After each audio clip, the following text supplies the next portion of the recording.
Hi everybody, this is Greg from Paris, and once again, okay, we have a heat wave now again, and I haven't completely recovered from nosing and tasting, so no tasting because I could taste something but it won't be super precise and I cannot assess it properly yet, but it's progressing, so yeah, crossing fingers, it will come back to normal soon. I hope, I wish, I pray.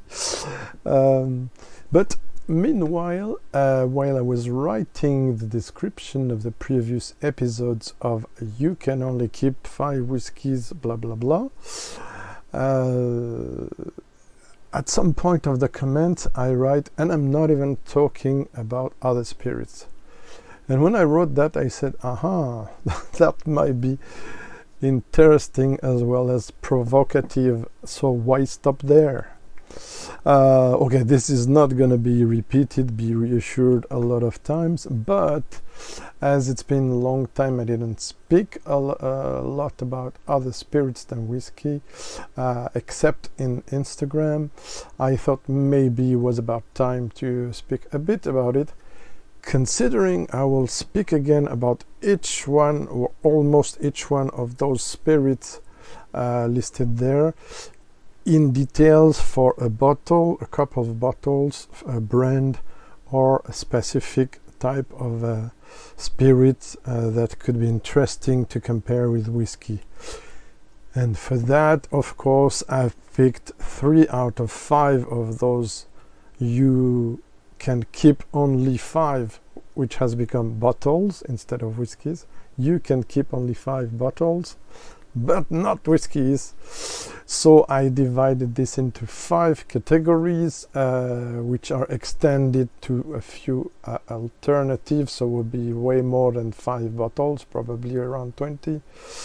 And when the spirit is very specific and maybe hard to find where you are, I thought of proposing you some alternatives as spirits which are not, of course, the same, but could fit into that category, right?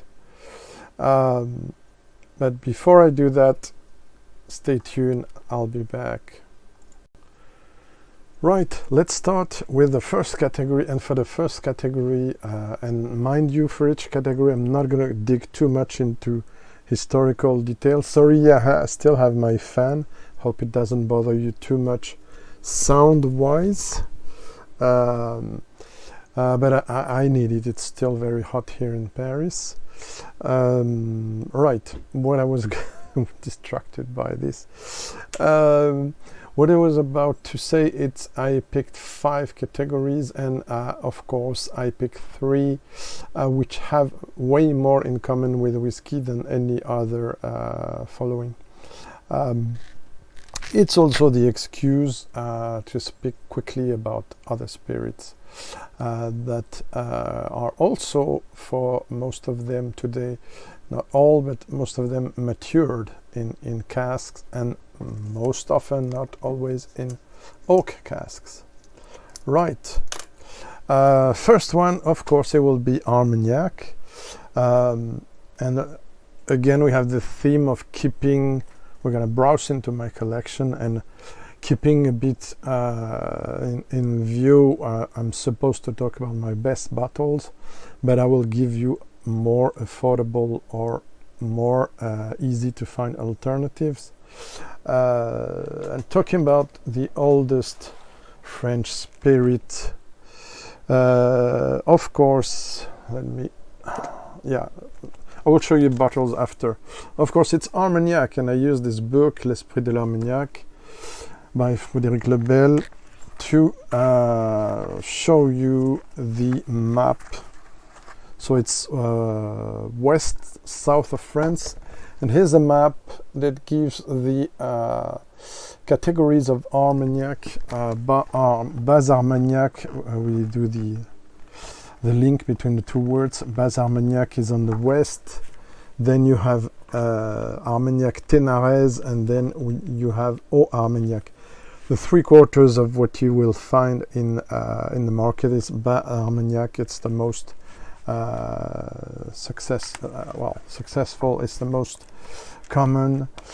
And yeah, it is basically, here's one of the stills that can be used for that. Basically it's wine that is single distilled only once, and then matured into casks. While most of the time the people say Armagnac is no good before its age of 25 years old, that's at least blah blah blah. Yes and no. When it's well made, you and I've tried young 8-10 years old Armagnacs, but it's true that it arrives at its peak in a way at around 20-25 years old. But if you have the opportunity, still you can try some younger ones. I'm gonna show you the bottle I've selected for you, and you've seen it before. I apologize, but it's such a great domain, the Darros. This one is okay, it's an old bottling, I mean 2013. It's cask strength because most often, and this is an important point, distinguishing which will distinguish it from whiskey, it's they distill at low ABV, and they put into and they fill casks at low ABV. So this one was filled at 53% ABV, and the final ABV, which is considered as cask strength, is here 48% after 23 years in oak. From Limousin most of the time, but can be also from other region and forest of France, but most of the time it's west of France. And this is a bit complicated in France. This is indie bottling, but when you speak about indie bottling in cognac, Armagnac, and even in rum, it often means they buy the distillate or they buy aged spirit to some families or lots of owners or small distilleries, and then after they work on it to mature it more or to select more or to change the cask, etc. There's a big work after that, and the way they work with the distillate or they blend it, this one is a small parcel, so I think we can consider it says it's a batch, but it's not really clear. It's not really clear if it's one cask or a few ones. It's more likely to be a few ones only. So this one is a Domaine de Bertruc. It's the where it was distilled. And it's the distillation was made by Saint-Martin. It's oak from the area. They also, terroir is very important because it's related to the wine that we used before distilling it. So this time it's Le Fraîche. It's made with the grape variety which is called Ugni Blanc and Bacco. There can be up to 4 varieties, always the 4 same for Armagnac. And there's other details that are not really relevant for you for this kind of video format. So Darros is a big name. I have a couple of bottles from them. I'm not paid by them and by anyone, and I really love what they do. This is high quality stuff. You have also other indie bottlers that are way less famous, but they do fantastic job, and for those they're not altered by additives, and that's what I like.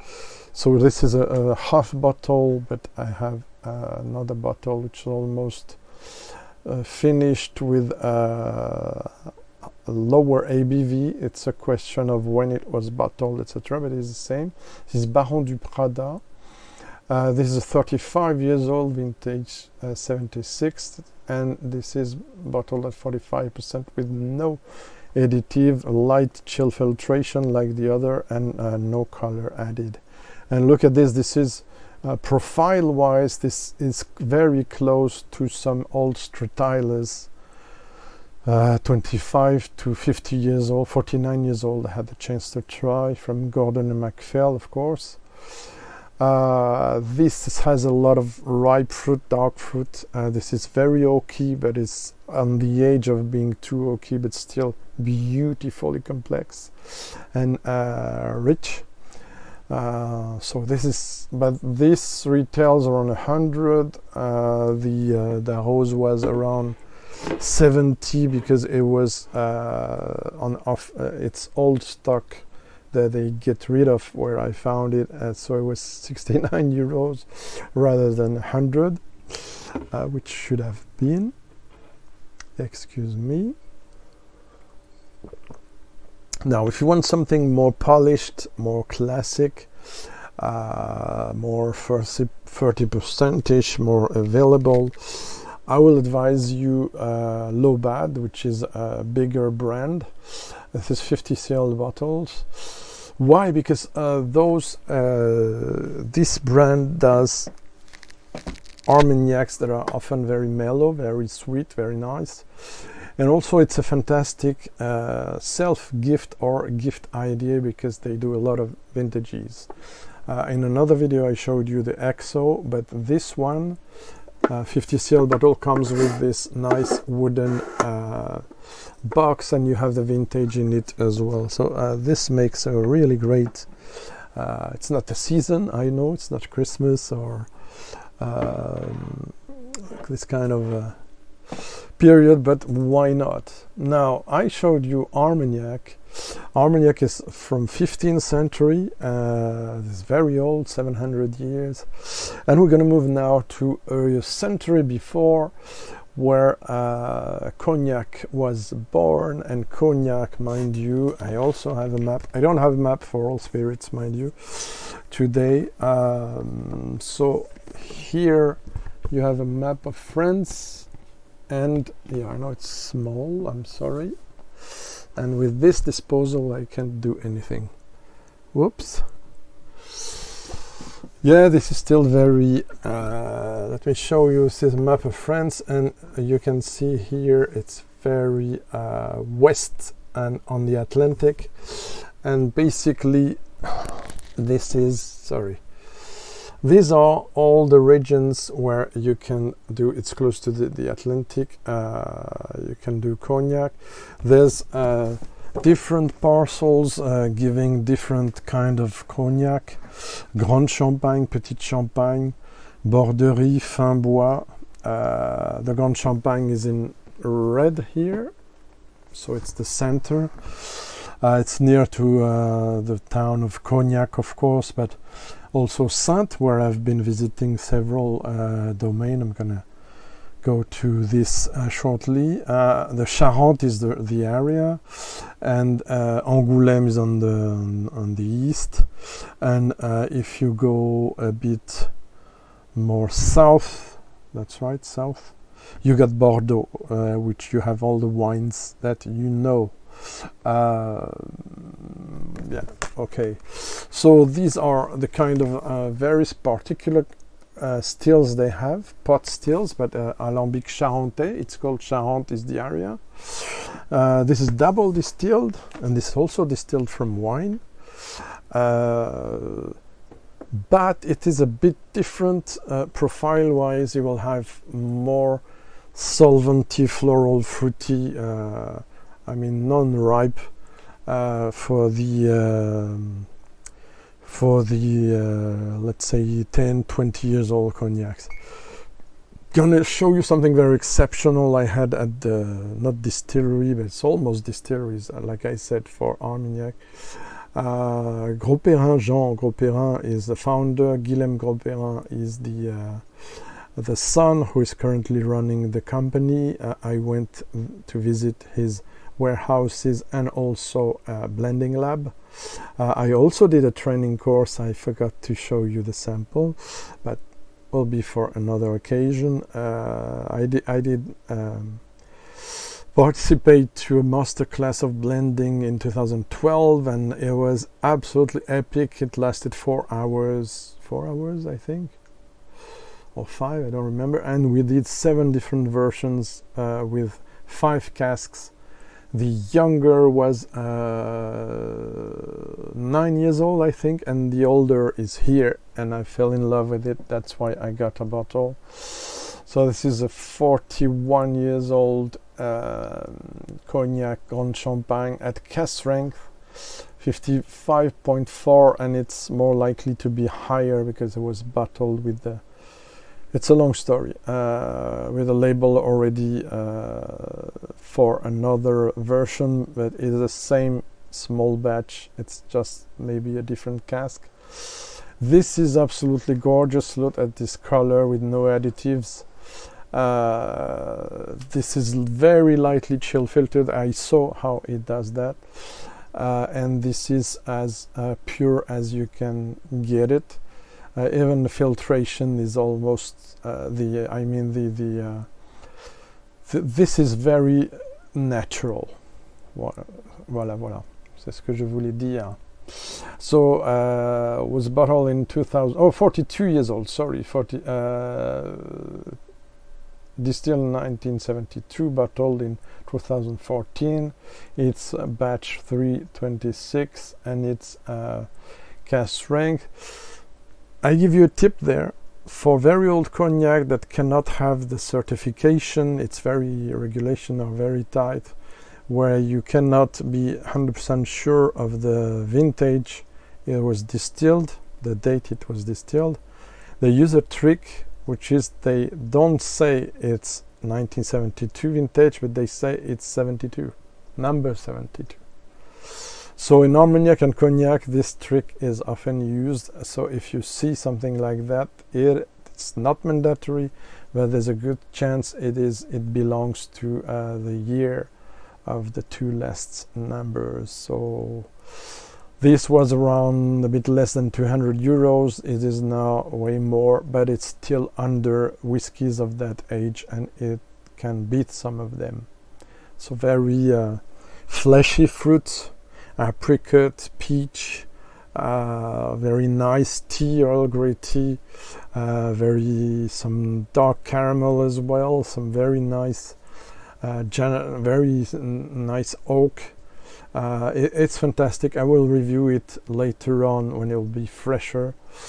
It's more an autumnal dram, I will say. Now, of course, I have 2 instead of 1 alternative. One because it's very prestigious. Even if it's bottled at 40, it's a fantastic cognac from a big brand called Martel. Look at this. There's very, very old stuff in there too.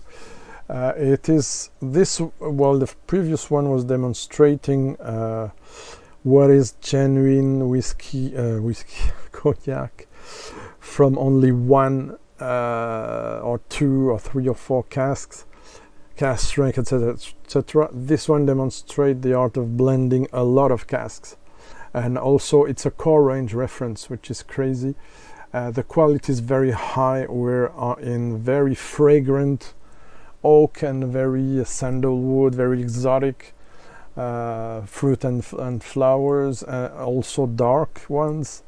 This is something very perfumey. For those who don't like that, forget it. But for those who love the 1960s Bowmore, the black Bowmore, stuff like that, this is comes very close in the spirit where it's made and in the result, which is very, very impressive. You have to give it some time in a glass. Again, but this one is very expensive too. It was a gift, but otherwise it's close to 150 or more. That's why I show you something at 30, which is way less interesting, but still decent. So this Camus, it's another brand, but this can be interesting, and it has its own personality. Bottle 40% with a few additives, etc. But I find it's very elegant. It's a nice cognac, and the bottle is gorgeous. There you have it, and we're gonna move after a sip of water. I hope this will be really shorter than last week, so I'm gonna work to let it tight. Rum distilled from cane juice or from molasses, which is also cane, but it's different. You have a lot of type of rums. I'm not going to go into details today because I'm going to do a rum episode, cognac, armagnac, etc. When I can. I know I have only the possibility to do one video a week and not always every week, so I'm doing my best. Now, crowd pleaser, not necessary, but a whiskey pleaser cognac, probably one of the most representative of that tendency, that trend. It's also trendy, I know. There's a lot of speculation flipping on this brand, but it's one I discovered a few years ago and fell in love. I only have on this exceptional cask selection one bottle, and it's Barbados rum from the Foursquare, which uses column still and pot still, and this is matured 14 years in ex-bourbon. And as you can maybe figure out, the thing with the rum is tropical aging, like for Amrut, Paul John, Ramper, but also Cavalan whiskies, which basically the climate makes the work on the cask, the extraction, and the way the cask breathes. This makes it age way quicker, so 1 or 2 years is equivalent to 5 or more. So also the angel share, it's very expensive stuff, because the angel share that's around 2% in Scotland can go up to 15, 16 or more in tropical areas. So this is also the ABV can be very high. Look at this, 62. But for experienced drinkers, I do not recommend it for beginners. You can drink it neat, very with moderation as always, and with small sips, and water of course on the side. It also handles well water. It is a fantastic drum full of all kinds of caramels and gentle oak, vanilla, and sweet, not so sweet sometimes, spices, but super balanced, super long on the palate. It's one of the best rums I ever had in my life. So highly recommend it. You will struggle to find it, but in this series they release a few ones each year, and you probably can chase the some of the others, or you can, I didn't brought it here, sorry, the Dorley's range, which is also Foursquare material but work differently, more in assemblage, blending. Assemblage means in French means blending. Around 78 euros when I had it. Those days they can climb way more. And of course it's Richard Seals, baby, a great guy from the rum industry. What did I brought as an alternative? Something very provocative, because it's 30, I had it for how much? 34 euros. This is insane. You probably will find it a bit more. This is high strength, navy strength as they say, overproof 69, I know, OFTD, from Plantation, which is run by Mr. Ferrand, which does the cognac, Ferrand as well. And they bring all those casks first matured in their area and then finished to matured in France. This is said to be generic, made for mixing, etc. But for me, I found it fantastic to sip neat, of course with caution, etc. water. But this is an amazing mix of Barbados, Jamaica, and Guyana rums. This was selected by a handful of people. Also, it's a tribute to a history of rum. I will review this later on, so I won't go too much in this. Look at this color. This is insanely good and insanely complex. And now be careful, the plantation range, I have another one. There's sugar added in some, not in this one, but in others, and sometimes it shows. So do your searches before in order not to be disappointed if you don't like added sugar. Sugar can be saccharose brut in French, can be added brown sugar in rums, in cognacs, and in armagnacs, mind you. And they're not obliged to specify it unless they are in German or Netherlands market. That's the way it goes. What I'm going to bring you as the fourth category, of course, it's some distilled spirit as well, but not always aged. I will present you three options that are not aged, but which I found fantastic. This spirit, which is very known for cocktails, is a spirit that mixes or plays, let's say, with partly maceration of its basic elements, and for other the distillation of it. Okay, no more suspense. Of course, it's gin, and I've taken, oh, it's heavy. I've taken three options, and I hesitated, and finally I will propose you three options made by distilleries also making whiskey. Of course, this one is Isle of Harris in Lewis, Outer Hebrides, very west coast and very north of Scotland, with they have seashores with a blue, turquoise blue like that. That's why they put that into the glass to taint the glass. This is infused gin with sugar kelp. This is super craft gin, honestly, 45% ABV. And this is absolutely stunning gin. This is my favorite gin, has become my favorite gin for sipping mostly. But you can mix it as well. It's not super cheap for that. It retails around, I don't remember now, 50 or a bit more. This is quite rare. This is a distillery that hasn't released any whiskey yet, because it has to wait for the required by them, which I found great, years to mature the Hierach. Hope the pronunciation is good, which will be the name of the single malt. Very high expectations from me, I have to say.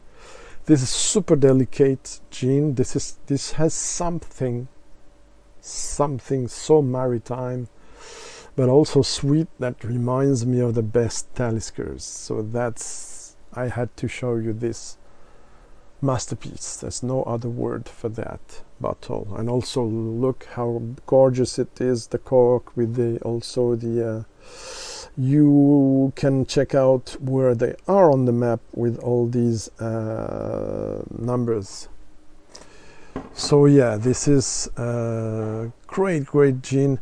Of course, while we are on an island, I couldn't not, you know that better, show you the Botanist, which is a gin, not 22 years old. I don't like when they put those numbers, but with 22 forage island botanicals.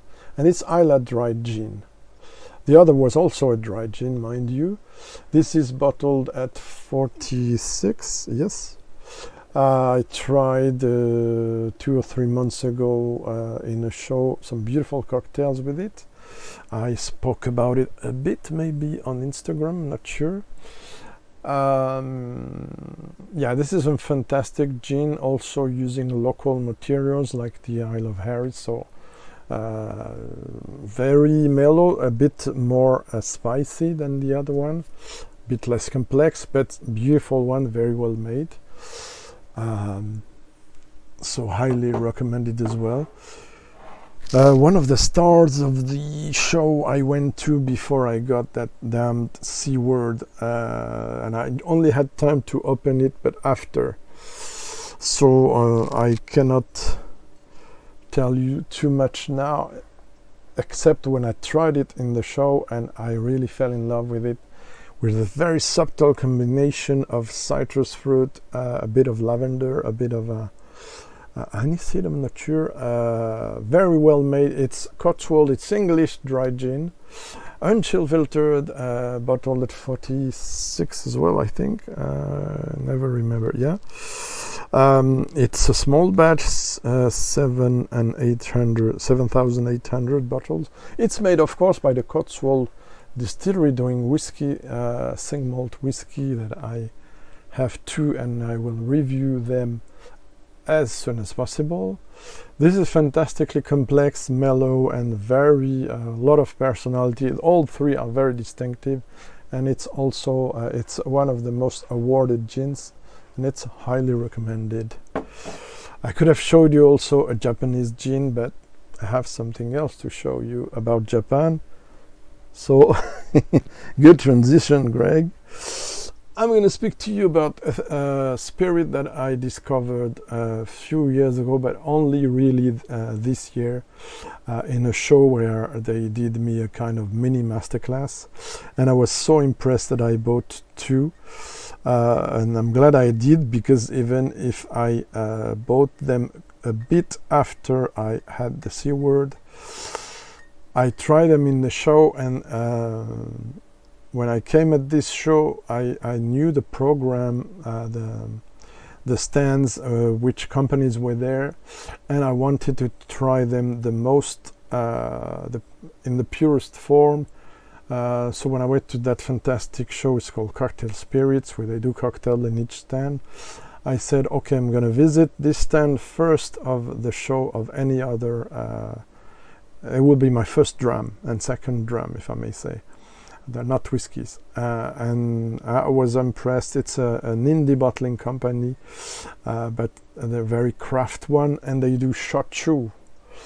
They're called Super SHOCHU Spirits, and this one is from the Yamato Zakura distillery, and it's an emo type of SHOCHU. I will explain very quickly a few things. I will of course come back to this because I'm gonna do a special episode on those two bottles.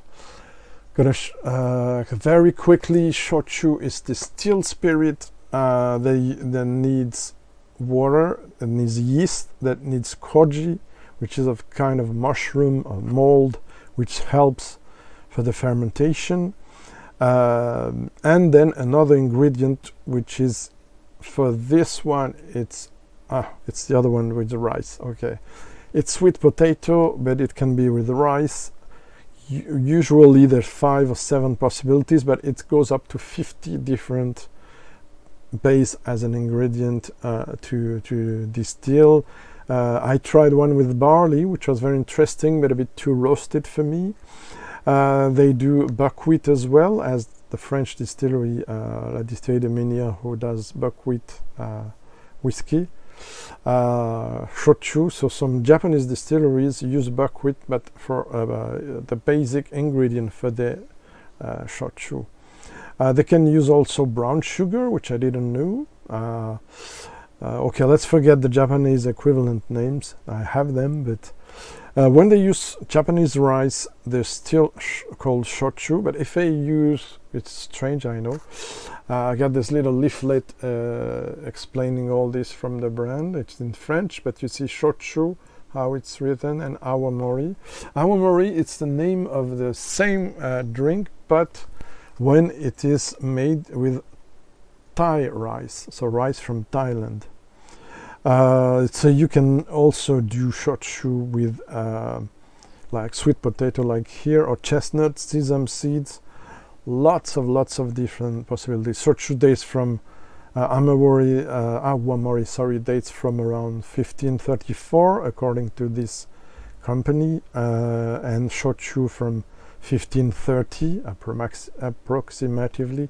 But sweet potato was brought by the Americans in 1750 in Japan, so they couldn't use it before. Did I forget something? Yeah. When it's single distilled, but it can be also double distilled. It is said that the double distilled shochu are almost odorless and with less flavors. I haven't tried any. In that case, the double distilled expressions are called kori shochu. This one is otsuri shochu. Sorry, you will get a better pronunciation if you watch the shochu episode of my friend Mac over to Japan. Hi Mac. Kampai Planet, check out this fantastic channel about Japanese spirits and whiskey, but not only. He will explain to you the shochu process better than me, but I will come back to it. I'm learning. What else? Yeah, it is distilled up to 25 or maximum around 45. It can go higher, I heard, but usually it's like that. It is a very interesting spirit because it's very healthy compared to whiskey or vodka. With a glass of vodka or whiskey, you'll get around 100 calories, where there you'll get only 30. So it is said, it's not a cliche, but it's what I learned with interviews, videos, etc. It's very popular in Japan, especially towards women, who it also targets, because they can drink it with less feeling of alcohol burn, etc., and it's more healthy. But as it is still distilled spirit with a decent ABV, I will also recommend moderation with this, like any other spirit anyway, even beer or wine. Okay, so basically two ways. It's transparent, though it has been matured in animal tank. Hard to spell for me. Sorry. This one is a 5 years old, so it's mellowed more than matured for me, but I'm not sure about that. But in those animal tank, which are in a bit buried in the ground, I had a picture. Oh yeah, forgot to say, those ones, the two I'm going to show you, are made in the south west of Japan, in the Kyushu island, and those particular, this one and the other, in Kagoshima prefecture. What did I want to show you? Yeah, it's the preparation of koji. You have also that process in sake. That's why I also recommend you to watch Kampai Planet, because Mac did an entire training to do sake, and I commend him for that, and he did a full report about that. So you can see them a bit. It's a bit buried in the ground, but you can see those animal tanks. Yeah, it's better like this, I think. And then you have those. I try them in cocktails in the 25% ABV. Most often versions are the most common, and it's consumed even more, I heard, than sake, which is fermented wine, not a spirit, in Japan. And they're very popular to be drunk in two manners. One is, of course, mizuwari, like whiskey, that means cold, with cold water and ice, and maybe soda if you like. And the other way, I don't remember the name now, is with hot tea. So these are while often having a meal. So these are the ways you're gonna drink this. This is very delicate. It's hard for me to describe. I will prefer to taste it with you, so I will leave the description to, if you can wait to the time where I'm going to be able to do the reviews, or once again head over to Mac, because it tasted other brands, 3 expressions if I remember well, so we'll give you kind of taste. What I remember is very delicate taste, very complex. You have also some details here, distillation pressure, etc. It's very, there are also 3 kinds of koji. The mold that helps gets into alcohol, distillate, etc. Not going to be long. You see 40 minutes already. I fell in love also with this bottle from the same company, and this is aged. This one is made in another distillery, the Ohishi distillery, same region, but also it's made of rice instead of sweet potato. It's 10 years old, 42% ABV, so very high for a shochu. And it's matured in sakura cask. What is sakura? It's the famous Japanese cherry trees. And they made cask also of cherry, and this gives a fantastic taste to it. This is a powerful oak, but I felt a super potential, very fragrant oak, very interesting. So that's why I got this, and I'm glad because both two are sold out. There do also other versions imported here in France by La Maison de Whisky. There's one that's also in Mizunara cask, but I wanted the ones that I tasted and that I found more interesting personally. Yeah, let's put that on the table. Now, I know you guys are going to tell me, oh, my friend Greg, this is very difficult for me to get other spirits from other parts of the world than whiskey, and where you're going, where do I want to find shochu? I cannot find shochu. Okay. Instead, I give you something else. I give you grappa. I know some of you don't like grappa. I love grappa, and this one is unaged, but I have two other expressions that are aged. This is one of the best family-owned, absolutely lovely girls and women's with a grandfather and father that runs this distillery in Friuli in Italy. This is absolutely refinement in a bottle, and this is very different from your ordinary grappa that you get at the end of the Italian restaurant meal. I mean decent but still cheap one. They will pour you a bit of this kind of thing, but most of the time this is multi-vitigno in Italian, I guess, instead of monovitigno here. That means multi grape varieties, and here it's only one. This is Muscat.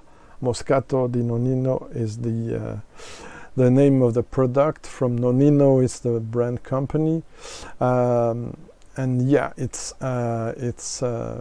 grappa. It's mar in French. We have also. I wanted also to show you something French, which is eau de vie, fruit driven as well, but this one is Mirabelle from Alsace in France. Okay, I could show you other spirits. I'm late, so I'm gonna give up.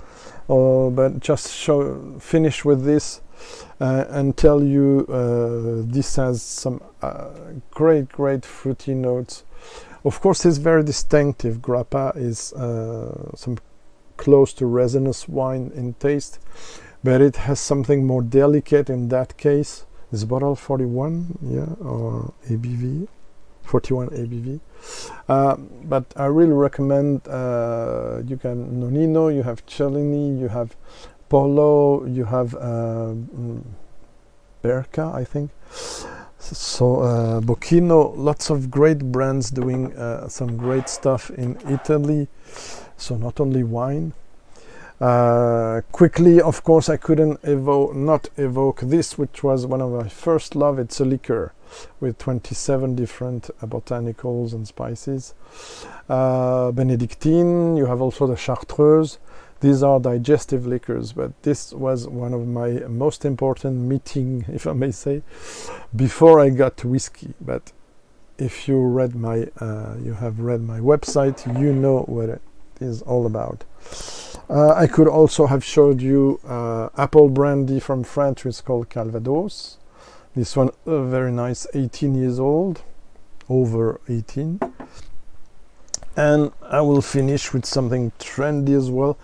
Not the best brand, pretty decent, but At a recent show, I discovered the Del Maguey brand, which is way more expensive too. But and this time we're talking about agave, like in tequila, but it's smoked agave, and that's why it's called mezcal. And the variety here is espadin. They have different kinds of variety. They can mix it as well. And joven means young, and it's 45% ABV. There you have it. So I think with all this you have enough to browse a bit more into other things than whiskey, and stay open, please, open-minded, and you'll get a whole lot of other flavors and aromas in your memory bank there, so that you will assess things, in my opinion, better, even about whiskey. But that's my take on it, at least. I hope you found it interesting. Of course, I will go on more in details about all these. Wishing you a great weekend, and see you soon. Thank you. And please like, comment, subscribe, all that jazz if you like.